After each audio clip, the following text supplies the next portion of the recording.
tugenda mu nnaku nkulu zisembedde zino ze tulimu.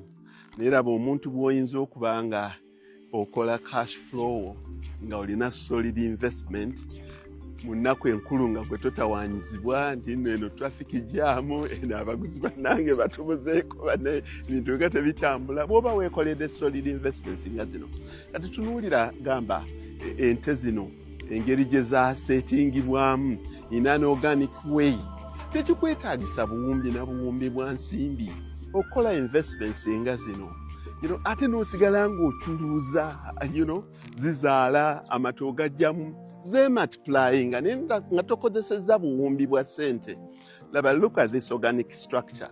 Ente zino kati zivuddeyo eri, zitambula mpola mpola, zirya kati kyaggulo. Bwe zinaamala okulya ekyeggulo, buli emu ng'enoonya we yeeyalira, zitakula butakuzi bwe ziti, ng'olwo yeeyalira nga yeebaka mu mbeera yaayo gyeyagala. Era ddala nga planned cattle. Kubanga ziri ez'ekiyumba ze bazimbira ebiyumba n'ogifikisingira awo, ne yeetooloolera awo ng'edde eri bambi terinaako bwekyusizo bwonna.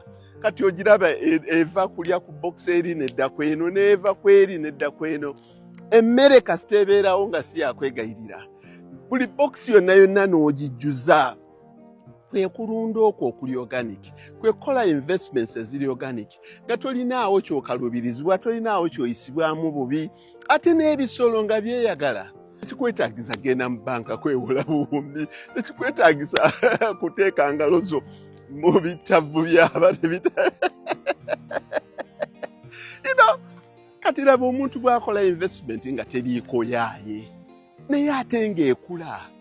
Buli lunaku zizaala, buli lunaku amatu otunda, buli lunaku okola kino.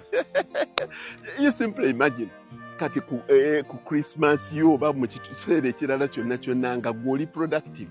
Kuba ente tezimanyi nti olwaleero mazaalibwa zo zirya. Naye nga zirya ng'ate zikolera, ate naawe ofuna emirembe mu kifo kya lebulebu ono, ddukadde eno. Sizoni eno abaguzi tetubalabyeko. Ate ab'amata beeyongera bweyongezi mu nnaku zino enkulu.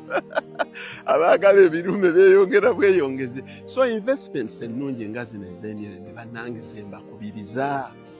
Ng'oli mu mirembe gyo, oba nnaku nkulu, oba nnaku zaaki, kati teebereza zino ente zigenda kuliira wano, zisule wano, teziriiko yaaye, ebiyumba wadde weebiri, ebiyumba bikozesebwa mu nkuba, oba omusana nga guyitiridde. Kati mu biseera bino byonna eby'omusana zeesuulira wano. Endala zonna ennyana n'ezaakazaala zo zirina ewaazo.